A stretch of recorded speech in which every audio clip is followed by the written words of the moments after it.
तो 3 फॉर्मूले हैं सिर्फ इम्पोर्टेंट, इनको आपको करना होगा याद। तो चलिए शुरू करते हैं। तो देखते हैं हम पहला formula, molecular weight is equals to n into empirical weight. और ये फॉर्मूले सभी न्यूमेरिकल्स में काम आने वाले हैं, तो अच्छे से याद कर लेना, बहुत ही इम्पॉर्टेंट फॉर्मूले हैं। तो molecular weight is equals to n into empirical weight. और इससे जो अगला फॉर्मूला है ये वाला, बस इसमें वेट की स्थान पर मॉलिक्यूलर फॉर्मूला पुट कर देना है, बाकी ये सभी का सभी सेम है। तो देखो, molecular formula is equals to n into empirical formula. उसके बाद आता है हमारा important, molecular weight is equals to 2 into vapour density. Question में अगर आपसे वेपर डेंसिटी पूछी गई है, आप मॉलिक्यूलर वेट से फाइंड करें। अगर क्वेश्चन में कहीं पर भी वेपर डेंसिटी लिखी हुई है, कहीं पर भी क्वेश्चन पेपर में आपके पास वेपर डेंसिटी लिखी हुई है, उसका सीधा मतलब ये है कि वो आपसे कह रहे हैं कि मॉलिक्यूलर वेट इसका ये है, वो है, या कुछ भी है, अगर वेपर डेंसिटी लिखी हुई है। तो चलिए शुरू करते हैं न्यूमेरिकल से।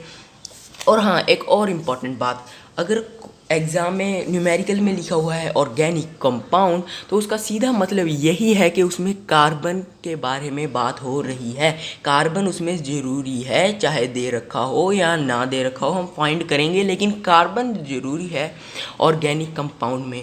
और ब्लू मेटल की बात करें तो उसका सिर्फ आपको एक फॉर्मूला याद करना है, copper sulphate 4 CuSO4 dot 5H2O 5 molecules of water, ये आपको याद करना होगा।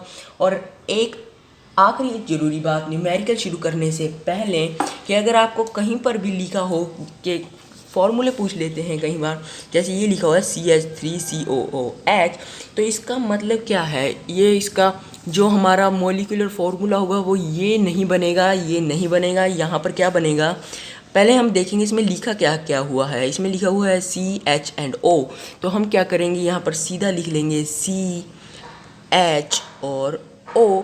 यहाँ पर हम लिखने के बाद हम काउंट करेंगे ये C कितने हैं। देखिए C यहाँ पर 2 हैं, तो यहाँ पर लिखेंगे 2। H हमारे पास यहाँ पर 3 और 1 4, तो हम लिखेंगे 4। और यहाँ पर O हमारे पास 2 हैं, तो हम यहाँ पर लिखेंगे 2। बस इतना ही है यहाँ का इम्पोर्टेंट नोट्स। और हम अब शुरू करने वाले हैं न्यूमेरिकल्स जो इम्पोर्टेंट हैं। तो चलिए पहले न्यूमेरिकल पर आते हैं। Find the empirical and molecular formula of an organic compound. Organic लिखा हुआ है दोस्तों, तो इसका मतलब यही है कि कार्बन पक्का होगा यहाँ पर।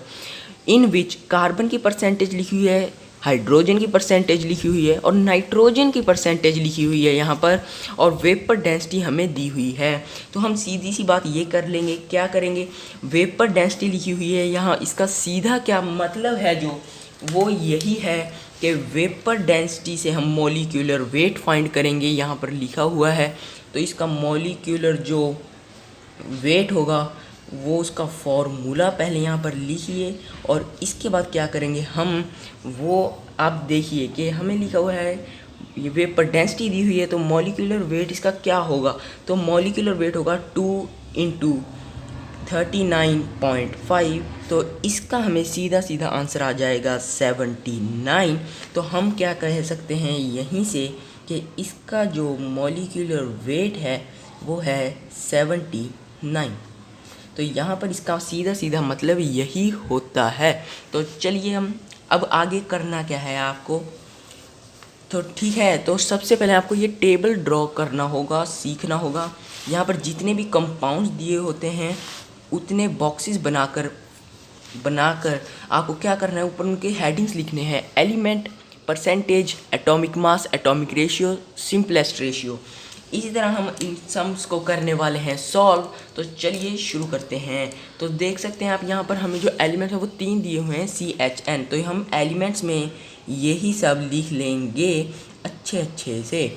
तो परसेंटेज लिखी हुई है, इससे अगला तो हम परसेंटेज लिखेंगे, कॉम्पोजिशन परसेंटेज कितनी है, यहाँ पर है हमारी पहली तो 75.92, उससे अगली है 6.32, और उससे आगे है हमारी 17.76।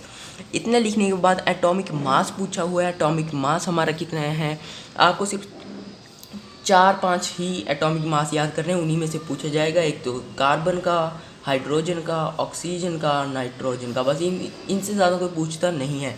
तो कार्बन का कितना है हमारा, कार्बन का है 12, हाइड्रोजन का है 1 और नाइट्रोजन का दिया हुआ है हमें 14। तो इतना लिखने के बाद आपको करना क्या है, हमें जो जो दिया हुआ था हमने वो यहाँ पर लिख लिया।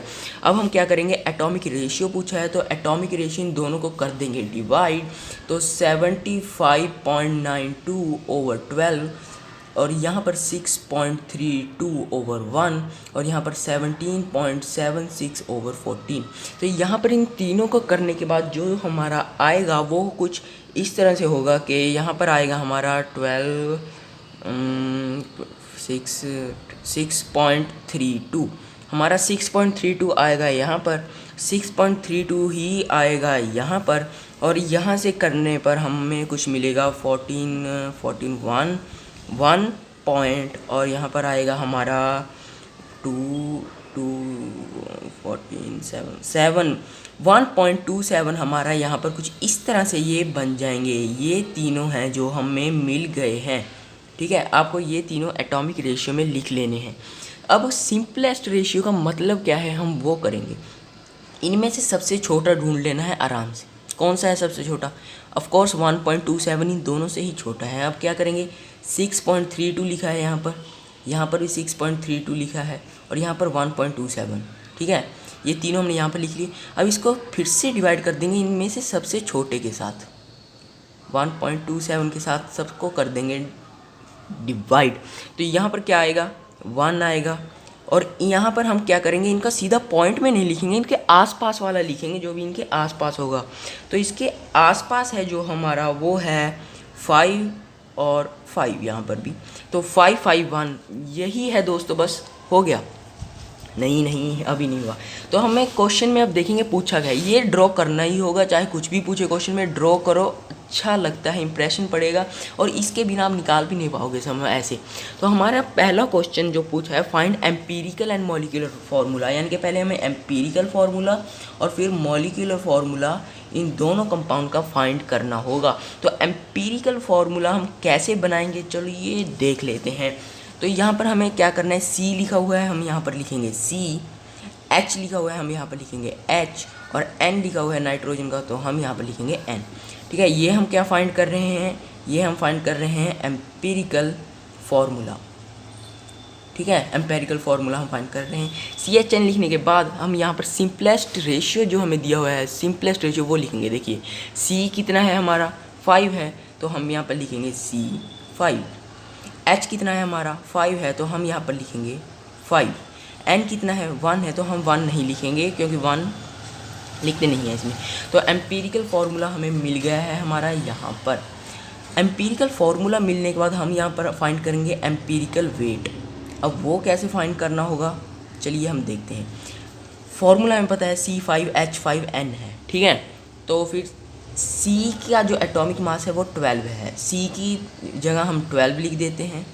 12 मल्टीप्लाई किससे साथ करेंगे, 5 के साथ। ठीक है, अब करेंगे प्लस। H का कितना है हमारा, H 1 है, तो 1 मल्टीप्लाई बाय 5। 1 को हम किसके साथ करेंगे, 5 के साथ। अब फिर से प्लस, और N का हमें वैल्यू दी हुई है 14, तो प्लस 14। सो हम सिंपली यहाँ पर लिखेंगे जो हमें मिल गया है, जो है हमारा एम्पीरिकल वेट। और एम्पीरिकल जो हमारा वेट होगा वो कितना होगा, 12 5 60 प्लस 5 प्लस 14, तो ये सब कितना होगा, ये भी हमारा 79 बनेगा। तो हमें क्या क्या फाइंड हो गया है, एम्पेरिकल फार्मूला हमें पता लग गया है, हमें पता लग गया है एम्पीरिकल वेट जो कितना है 79। और भाई हमें क्या पता है, हमें पता है मॉलिक्यूलर वेट। ये सभी चीज़ें आपको दिमाग में रखनी होंगी, जो जो हम फाइंड करेंगे उनको अलग से लिखते रहना। ठीक है, तो मॉलिक्यूलर वेट हमें पता लग गया, एम्पीरिकल फार्मूला, एम्पीरिकल वेट। ओ भाई देखो, मॉलिक्यूलर वेट और एम्पीरिकल वेट दोनों वेट हैं हमारे पास। तो अब हम क्या करेंगे, फार्मूला लगाएंगे। कौन सा फार्मूला लगाएं भाई, तो देख सकते हो वेट वाला हमें ये लिखा हुआ है बड़ा सारा, तो हम क्या लिखेंगे, तो मॉलिक्यूलर वेट लिखेंगे। Molecular weight is equals to N multiply by empirical weight. ठीक है, ये लिखेंगे क्योंकि हमें एम्पिरिकल फार्मूला पता चल गया है, हमें मॉलिक्यूलर फार्मूला फाइंड करना है। और मॉलिक्यूलर फार्मूला फाइंड करने के लिए हमें चाहिए मॉलिक्यूलर वेट, ताकि हम अच्छे से सम को कर सकें। तो चलिए निकालते हैं सम। तो मॉलिक्यूलर जो वेट है हमें नहीं पता, सीधी सी बात है, हमें मॉलिक्यूलर वेट नहीं पता सच में। यहाँ पे लिखा हुआ है 79, तो हम लिखेंगे यहाँ पर 79। हमें पता है molecular weight 79 is equals to n multiply by empirical weight. Empirical weight हमारा कितना है? एम्पिरिकल वेट 79 है, तो हम 79 लिख लेंगे। तो इससे हम क्या करेंगे, हमें 79 n इंटू 79, तो हमें n की वैल्यू फाइंड करनी होगी। n की वैल्यू होने वाली है हमारी 79 और 79 1। तो अब हमें क्या क्या पता है? अब हमें पता है एम्पिरिकल फार्मूला, हमें पता है एम्पिरिकल वेट, हमें मॉलिक्यूलर वेट पता है, और हमें n की वैल्यू है जो वो पता चल गई है, वो है 1। ठीक है, इतना हमारा हो गया है। अब हमें कुछ नहीं करना, सिर्फ सीधा लिखेंगे हम डायरेक्ट कि भाई हमें चाहिए मॉलिक्यूलर हमारा फार्मूला। और मॉलिक्यूलर फार्मूला कैसे होगा? वो होगा n multiply by empirical formula. ठीक है, तो ये है इसका फार्मूले का फार्मूला यही है। तो n कितना है हमारा? 1। n 1 है, तो मल्टीप्लाई कर देंगे इसको। एम्पिरिकल फार्मूला था जो है हमारा C5H5n के, तो हम क्या करेंगे, सभी को C5 है, 5 इंटू 1 1, तो C5H5 1 ज़ा 5 और n होगा वो हमारा 1 के साथ 1। तो यही होगा हमारा मॉलिक्यूलर वेट, और हमने अभी अपना सब कुछ फाइंड कर लिया है। तो चलिए बात करते हैं हम अपने नेक्स्ट क्वेश्चंस की। 0.5 gram of organic compound contains, यानी कि 0.5 है जो हमारा टोटल है, जो वो कंपाउंड है हमारे पास ऑर्गेनिक, उसमें 0.5 ग्राम है हमारे पास जो कंपाउंड है, यानी कि टोटल है जो वो कितना है हमारे पास जो टोटल है वो 0.5 ग्राम है। ठीक है, ये याद रखना, इंपॉर्टेंट क्वेश्चन है, बहुत ट्रिकी क्वेश्चन है।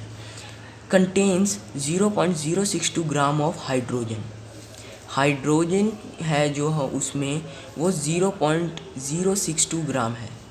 तो हम उसमें जो टोटल है इसका, और इसमें हाइड्रोजन है जो हमारी वो है 0.062, और ऑक्सीजन है जो हमारे पास वो है 0.25 ग्राम। ठीक है, लेकिन हमें पता है कि ऑर्गेनिक कंपाउंड में कार्बन ज़रूरी है, इसमें कार्बन है नहीं, तो हम बाकी बचा मतलब कार्बन ही होगा। ठीक है, तो कार्बन कितना है, कैसे फाइंड होगा, हम करेंगे 0.5। ठीक है, ये टोटल है, टोटल में से हम इन दोनों को ऐड करके माइनस कर देंगे, मतलब 0.062 माइनस 0.25, और इन सबको कर देंगे माइनस, तो इससे हमें मिल जाएगा 0.188। ठीक है, 0.5 माइनस इन दोनों का प्लस। तो कैसे हो गया? अब एलिमेंट हमारे पास 3 आ गए हैं, C H और O। हम लिखेंगे CHO। ठीक है, पेन चेंज कर लेते हैं। तो C आ गया हमारे पास, H आ गया हमारे पास, और O भी आ गया हमारे पास। परसेंटेज हमें कैसे पता चलेगा यार? परसेंटेज हमें दी हुई है, देखिए कार्बन की परसेंटेज ये रही 0.188, हाइड्रोजन की ये रही 0.062, ऑक्सीजन की हमारे पास 0.25 है। तो एटॉमिक वेट हमारे